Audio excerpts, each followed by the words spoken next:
नमस्कार मित्रों, मैं उर्वशी चौधरी आप सभी के समक्ष अपनी एक स्वरचित कहानी लेकर उपस्थित हूँ। तो आइए सुनते हैं, देखते हैं और आनंद उठाते हैं आज के इस कहानी का। किचन से आती उठापटक की आवाज़ थोड़ी और तेज हो गई थी। लगता है आज हमारी श्रीमती जी का गुस्सा बहुत तेज हो रहा है, सोचते हुए प्रफुल्ल अपने ऑफिस का बैग टेबल पर रख सीधे रसोई घर में दाखिल हो बोले, क्या हुआ जी? आज हमारी श्रीमती जी के माथे पर इतने बल कैसे पड़ रहे हैं? उन्होंने माहौल को थोड़ा हल्का करने के अंदाज में कहा, किंतु शांत होने के बजाय सुधा का गुस्सा और भड़क उठा। वह शिकायत भरे तल्ख आवाज़ में बोली, आपको क्या? आप तो बस अपने ऑफिस के कामों में ही उलझे रहो रात दिन। मैं हूं ना यहाँ लोगों के ताने सुनने के लिए। लगता है आज फिर किसी ने कुछ कह दिया है। सुधा की मनःस्थिति देख प्रफुल्ल कुछ चिंतित हो उठे। हाँ, मिसेस खन्ना आई थी आज। कह रही थी कि लवीना के साथ की सभी लड़कियों की शादी हो गई है। अब आप कब सुना रही हैं अपनी बिटिया की शादी की खुशखबरी? कोई लड़का देखा या नहीं? बुरा मत मानना, लड़की की शादी उम्र रहते ही कर देनी चाहिए, वरना बाद में बड़ी मुश्किल होती है। कोई ढंग का लड़का नहीं मिलता। ज़्यादा पढ़ा लिखा कर नौकरी करवा कर क्या करना है? जाना तो उसे ससुराल ही है ना। और भी न जाने क्या क्या नहीं कहा उन्होंने। थक चुकी हूँ मैं यह सब सुन सुनकर। लोगों के कटाक्ष अब बर्दाश्त नहीं होते। किससे कहूँ, किसे बताऊँ अपनी तकलीफ़? आपको तो कभी ऑफिस से ही फुर्सत नहीं मिलती। लवीना के विवाह की चिंता है भी या नहीं? शिकायत के साथ दुख के कदम ताल से उसका स्वर कांपने लगा था। चिंता और परेशानी की रेखाएं प्रफुल्ल के चेहरे पर भी उभर आई थीं, किंतु स्वयं को संयत कर थोड़ा गंभीर होते हुए वह बोले, दुनिया वालों के मुंह तो हम बंद नहीं कर सकते, किंतु हमारी बेटी हम पर बोझ नहीं है। जब तक योग्य लड़का नहीं मिलेगा मैं उसकी शादी नहीं कर सकता। क्या तुम चाहोगी कि किसी के भी गले हम अपनी बेटी को डाल दें? तभी डोरबेल बजी।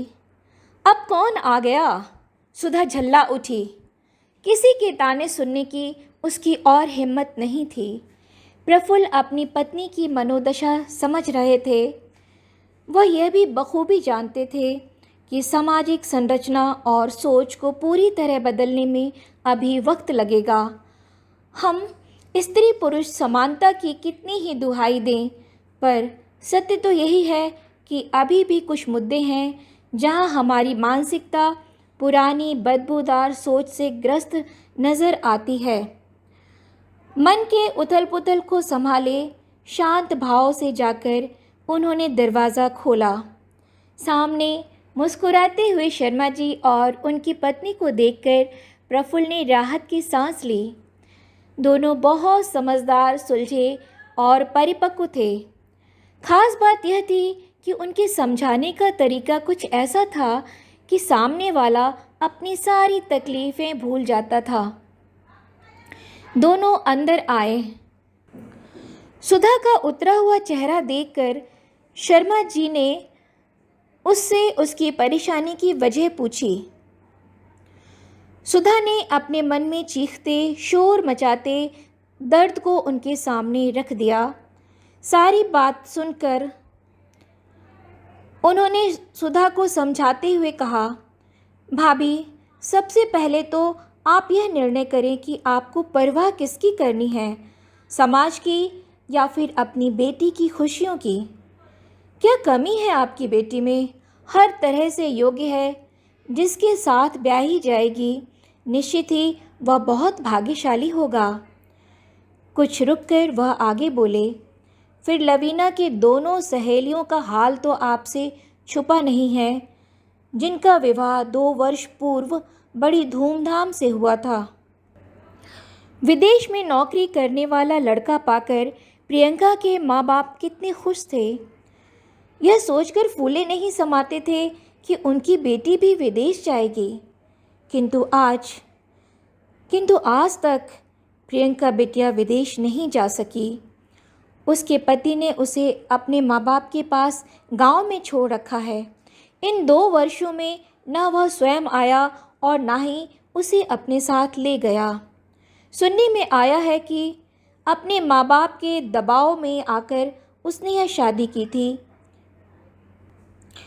दूसरी ओर समीक्षा भी दिन रात अपने ससुराल वालों से अपमानित होती रहती है। ससुराल वालों की लंबी चौड़ी मांगें पूरी करने के बाद भी समीक्षा की खुशियां उसके माँ बाप नहीं खरीद सके। अब कहाँ है हमारा समाज, जब हमारी बेटियां दुखी हैं, प्रताड़ित हैं, अन्याय झेल रही हैं? क्यों मौन है अब? क्यों नहीं अब बड़ी बड़ी बातें करता है? भाभी, थोड़ा धीरज से काम लें। उचित लड़का मिलने पर अच्छी तरह जांच परख कर ही लवीना का विवाह तय करना। बेटी ससुराल में सम्मान से रहे, इसके लिए थोड़ा सब्र और सावधानी ज़रूरी है। लोगों की बातों में आकर अपने धीरज को विचलित ना करें। शर्मा जी की बात सुनकर सुधा काफ़ी हद तक शांत हो गई। वह समझ चुकी थी कि उसे क्या करना है। मुस्कुराती हुई वह उठी और किचन में जाकर सबके लिए चाय बनाने लगी। मित्रों, आशा करती हूँ कि मेरी यह कहानी आप सभी को अच्छी लगी होगी। मेरी इस कहानी को सुनने के लिए, देखने के लिए और समझने के लिए आप सभी का बहुत बहुत आभार। धन्यवाद।